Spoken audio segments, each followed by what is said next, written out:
An injury-related question, and this takes us into our next segment. What is wrong with Tom? He's got that Achilles injury.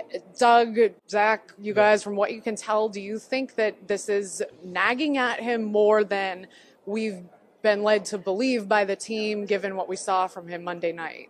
I think it might be. I think that a lot of the issues Monday night were related to Rob Gronkowski being out for that game with the suspension. But, I mean, Tom Brady had a 110-something passer rating before ever suffering the Achilles injury. Since then, his passer rating has dropped down to 83. He's thrown interceptions in all 3 games that he's been bothered with an Achilles injury.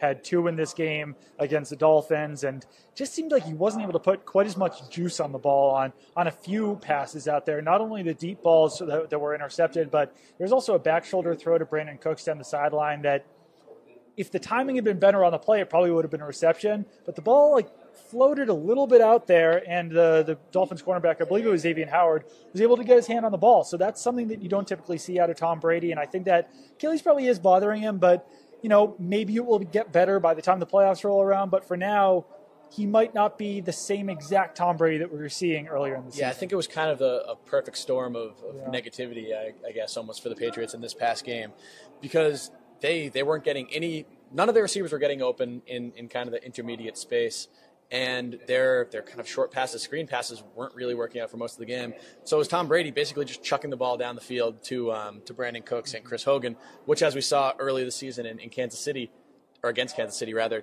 doesn't usually work out. I mean, as good as Tom Brady is and as good as he has been at throwing the deep ball over the last 2 seasons, when you're just whipping the ball up kind of in desperation into double coverage to guys like Brandon Cooks, who aren't really all that good at battling for the ball and creating separation and breaking tackles, kind of breaking away from defenders, all that, it's not really the recipe for success. And Chris Hogan's a little bit better in that regard, but he just came back from a month on the injured list with that shoulder injury, so he's probably not fully back to kind of full game speed yet. So it was really just it was a bad combination. But I would agree that Tom Brady, this was probably the worst game he played all season. If it wasn't the worst, it was definitely one of the worst. It's definitely up there with Week 1 against the Chiefs when he also struggled. At least his accuracy was just as bad as it was in that Week 1 game, yeah.